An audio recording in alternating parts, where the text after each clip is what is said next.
mag-umpisa tayo sa C. C, D, E, F, G, A, B. Okay? So, mag-start tayo sa C. Ngayon, sa C, tingnan natin yung column. Ito, yung C. May nakikita ba kayong X?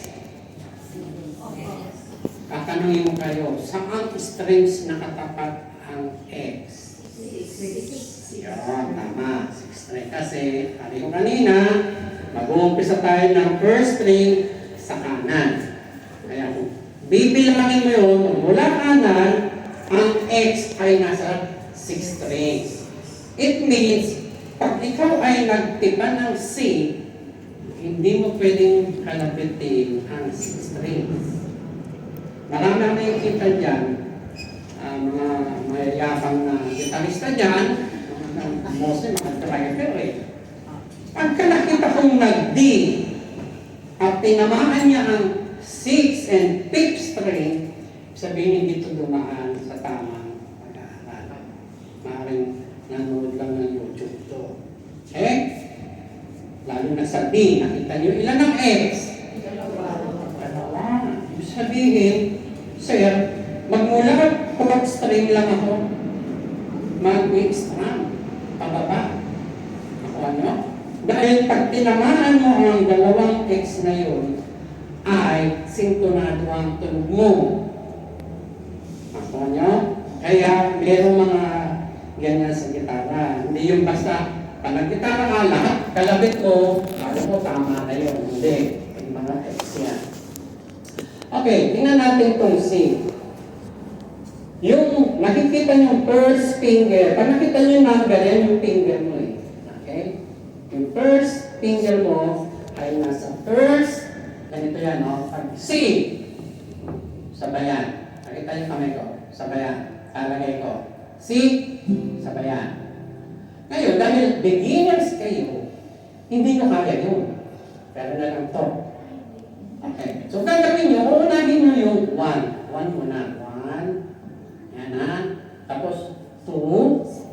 And then, 3. Wag kayong gagawa na. Dahil malapit sa inyo yung 3. 3 muna gagawin mo. Yan ha. Shortcut. Lahat, dapat. May nakikita ko ganun eh. May malapit sa kanya yung 3. Uunahin yung 3. Hindi, mali yun ha. 1 muna. 1, 2, 3. So, kalabit, magmula 5th string, pababa, ha? Bakit? Kasi may X doon eh. Pag may X, hindi mo pwedeng kalabitin yung X mo, ha? Daming relate ah. Kalabitin ng X. Daming relate X. So, ngayon, bago tayo tumipa, may bibigay ako sa inyo ng tips. Tayo kasi dito. Marami tayo. Guitar tips. Mamaya bibigyan ko kayo ng tip pa, libre. Kasi gagamit tayo ng tip. Okay, pasa natin na sa likod.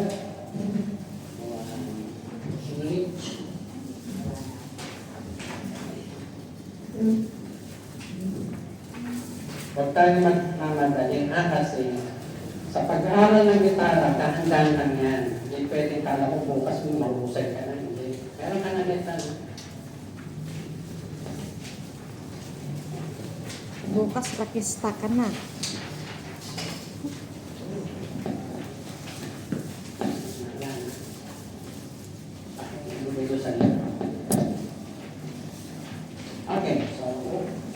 So babasahin ko yung tips natin at ito ang gagawin natin. Ha?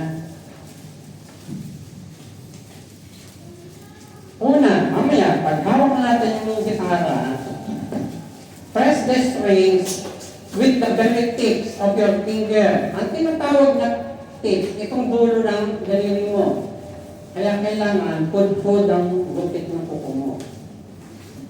Sinong mahabang kuko dyan? May plies ako dito. May nagtatag ka? May plies. Itong mahaba pa. Ito, plies oh. Sinong mahabang kuko? May nail cutter ako dito. Meron ba? Mahabang kuko? Ikaw? Kailangan gupitin natin. Kahit yung apat lang ang gupitin mo, madali lang na mo bang kuko Ikaw din mahihirapan Okay. pag mahaba.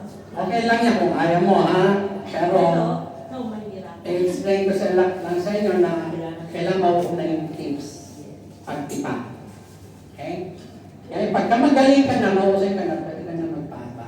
Sabihin, kaya mo na eh. Pero sa beginners, sa umpisa, kailangan muna natin pagtyagaan. Kailangan butit talagang buko. Ha? Number 2, bend all your 4 left knuckles. Ito, nakabend yan. Mamaya, pagtipan natin, nakabend yan. Saon na lang yung Explain ko sa inyo kung bakit mamaya. Ha? Press the strings hard enough. Pag tumipa na tayo mamaya, huwag kayong bibiin ng nanggigigil ka gusto mo na matuto ng gusto ka na biliin ng mga mabuti. Ha? Masakit yan. Ha? Masakit yan. Ganyan. Binigla eh. Huwag naman yung sobrang parang tinatamad ka na. Halos ayaw mo ito. Pero ayaw mo titigan. Ha? Yung tamang nadiginan mo siyang gano'n. Pag gano'n mo ay tumunog. Okay na yun. Tama na yun. Huwag madigin. Huwag naman walang digin. Press the string hard enough. Yun. Make sure your fingers are inside the fret.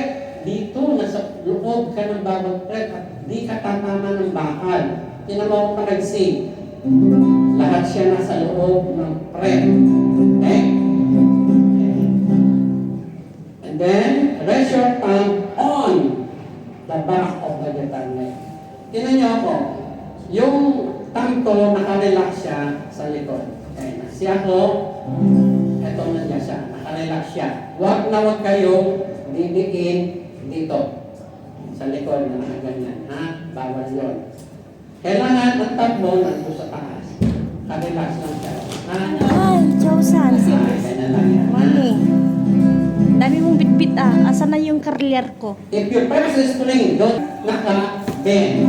Dahil pag natipa mo ay nakaganon, naka-flat, tatamaan mo yung ilalim, dapat naka-bend ka. Alis ako mamaya. Check each string to see if all the notes sound clean and clear. Hanggat maaari, napapatulog mo yung 5 strings mo, maliban sa X. Okay, assignment nyo sa bahay. Learn to switch between chords. Mag-uumpisa tayo sa D, G, A. D, G, A. Okay? Okay, ngayon, hawakan ng gitara ng tamang posisyon. Tamang posisyon, ha? Walang naka-4, walang naka-ano, ha? So, nandito lang sa kanan. Tumbler. And then, gawin natin muna ang C. Huwag magmamadali. Gawin natin ang C. Unahin natin 1, 2, and then 3.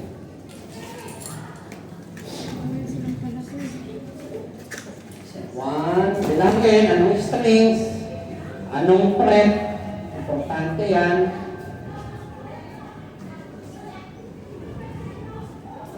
C tayo, C. C. Ito tayo, C. Anong fret to? Anong fret? Second fret, dito sabi nito. First, ba't nasa second fret ka? Tama, hindi mo nabasa ang fret. Ilalaks mo na. Yung 1 mo, mali. Yung 1. Nasa first fret lang. Yan. Good. Good.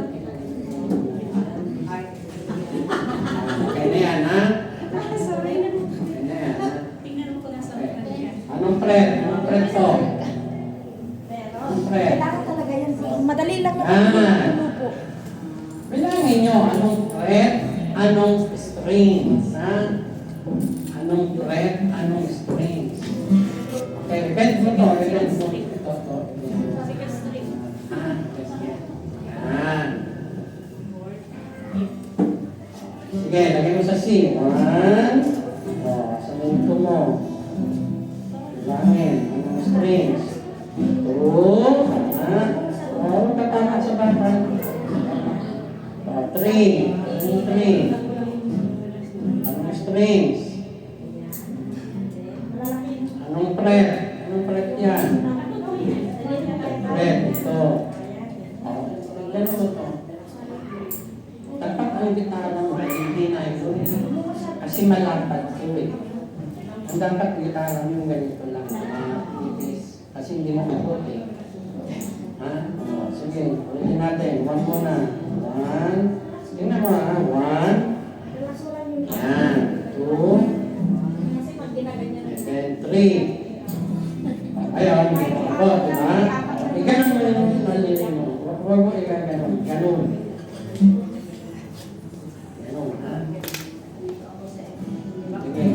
Para makapasasakit. Saka ito. Ganyan. Yan. Hindi. Taas mo yung... Yan. Sige. Abutin mo. Kaya ganun mo siya. Abot mo siya, ha? Pag hindi, kailang palitan mo ang gitara. Kaya nahanap ka natin isa pang gitara na ganito. Kasi yan, hindi abot nito eh. Okay. Kasi nylon ito eh. Okay, pag hindi abot, gawin nyo, dahil wala naman kayo ng bola, hindi kayo bumili, pupuripot nyo. Ganito ang exercise natin. Okay, ganitoin natin ito. Okay, ganon, ha? Tatlong to, ganon. Para lumuwag. Mapastos ng isip nyo. Ha? Oh, para maluwag, ha? Exercise niya. Ate, palit na lang sa'yo. Oh, gusto mo palit mo na kayo? Ito na lang, Weng. Ito na lang, palit mo na sila. Kasi Ay, oo, kaya ko naman siya. eh. Kaya Ito, kaya nito eh. Ayan, kaya mo na yan. Kasi ito, maliit yung ano niya. One. Oh, ito mo na. One. Two. Three. Huwag mo aalisin ito dyan. Hindi mo na yan. Huwag mo na aalisin yan. Ito, huwag mo magagawin. Ayun, ito, itong star. Ganyan. Sige, ganun mo, oh. Ayan, oh. Ganun mo. Yan, ikakayasin mo yan. Sige, ako na. One. Oh, one, two. Two. Three. Two. Huwag mo alisin ito. Ngayon,